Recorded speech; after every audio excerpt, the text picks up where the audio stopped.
হঠাৎ করে মেয়ের প্রচণ্ড জিদ শুরু হলো, মা খাবো আজকে আমি চিকেন স্যুপ। এখন মায়ের মন তো খারাপও লাগে, এখান থেকে লেগেছে বাচ্চাটার সর্দি, প্রত্যেক দিন জিদ করে যাচ্ছে, কি খেতে পাচ্ছে না, কাঁদছে। তা আমি বললাম, দেখ বাইরে তো বৃষ্টি পড়ছে, চিকেনের কটাই পিস পড়ে আছে। তো মামনিকে বললাম, আমার শাশুড়িমাকে বললাম। শাশুড়িমা বললো, থাম, তুই চিন্তা করিস না, আমি এমন আইডিয়া করে চিকেন স্যুপ বানিয়ে দিচ্ছি, তুই এইভাবে যদি বানাস না, চিকেন স্যুপ বানাতে সময়ও লাগবে না, খুব তাড়াতাড়ি তোদের চিকেন স্যুপটা তৈরি হয়ে যাবে, আর খেতেও দুর্দান্ত হবে। আমি বলছি, দেখাও না একটু। মামনি কী করলো, এই যে কটা সবজি কাটলো, সবজির মধ্যে কী করলো, পেঁপের 3-4টা পিস দিল, একটুখানি গাজর দিল, একটা টমেটো দিল, একটা ভেবেনো কটা 4-5টা বটবটি দিল। বটবটি তো আমার ছাদেই আছে, ওখান থেকে পারলেই হয়ে যাবে, তো ওগুলো দিল।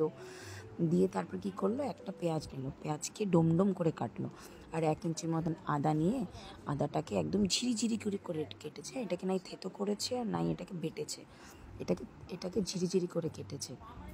তারপরে রসুনের ধরে নাও 4 থেকে 5 কোয়া নিয়েছে, তাকেও ঝিরিঝিরি করে কেটে তো এই সবজির মধ্যে এখানে দিয়ে দিয়েছে। আর এই দেখো, তোমাকে আমি দেখাই আমাদের এই সবজিটা কোথায়, থামো।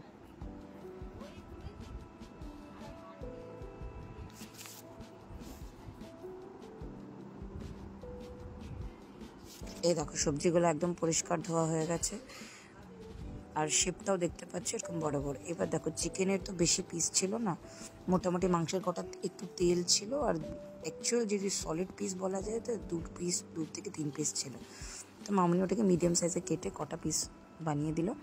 তারপর কী করলো, এখান থেকে কুকার গরম করলো, কুকারের মধ্যে কটা গরম মশলা দিল, যেখানে দেখতেই পাচ্ছ তেজপাতা দিয়েছে, দারচিনি দিয়েছে, আর গোটা গোলমরিচ দিয়েছে, আর দিয়ে দিল মাংসগুলোকে দিয়ে এটাকে ভালো করে নেড়ে নেওয়া হলো।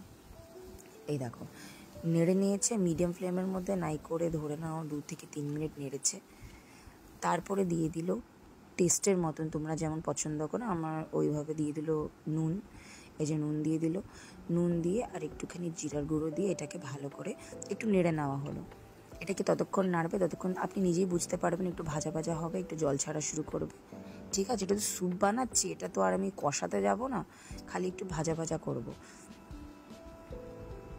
দেখো, সামান্য একটু জল ছাড়া শুরু হয়ে গেল। এবার কি করলো, এই কটা যে তরকারিগুলো যে কেটেছিল সেগুলো দিয়ে দিল, সেগুলো দিয়ে এখানে সব দিয়েছে, হ্যাঁ, এরকম না যে আদা রসুনকে আগে ফোড়ন দিয়েছিল, ওরকম কিচ্ছু না, সব একবারে দিয়ে দিল। দিয়ে আবার একটু নাড়চাড় করে নিল, আর নাড়চাড় করার পরে একটুখানি মিষ্টি দিয়েছে, বেশ ভালোই লাগে। আগে ভাবলে মিষ্টি দিচ্ছ কেন বললাম, তারপর বললো তুই খেয়ে দেখ, একটু মিষ্টি দিলে ভালোই লাগবে। আমি বলছি আচ্ছা দাও। একটু মিষ্টি দিয়ে একটু নাড়চাড় করে এই যে একটু পরিমাণ মতন একটু জল দিয়ে কুকারটাকে বন্ধ করে দেওয়া হলো।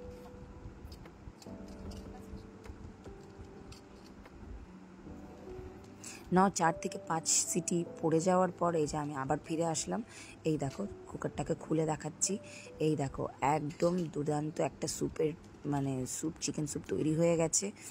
দেখতে পাচ্ছ কি সুন্দর লাগছে, এটা কিন্তু খেতে খুব টেস্টি হয়েছিল। তারপরে নামানোর আগে কি করলো, ওই যে গোলমরিচ আছে না, ওগুলোকে একটুখানি কটা গোলমরিচকে ভালো করে পেটে উপর দিয়ে পাউডারটা দিয়ে দিল, আর এখানে দিয়ে দিল একদম কি বলে জিরাকে, ড্রাই রোস্টেড জিরা ভাজা, ওটাকে উপর থেকে দিয়ে চিকেন স্যুপটাকে নামিয়ে নিল। আমাদের চিকেন স্যুপ রেডি। আর এখন আমার মেয়েকে দেওয়ার জন্য একদম রেডি হয়ে গেছিলো। এটা কিন্তু কালকের ভিডিও তোমাদের সাথে শেয়ার করলাম, আমার মেয়ে কিন্তু কালকে খেয়ে দারুণ লেগেছিলো তার। আশা করি তোমাদেরকে একটু ভালো ভিডিও শেয়ার করতে পারলাম। চ্যানেলটাকে ফলো করো, আমার ইউটিউব চ্যানেলটাকে সাবস্ক্রাইব নিশ্চয়ই করবে। টাটা।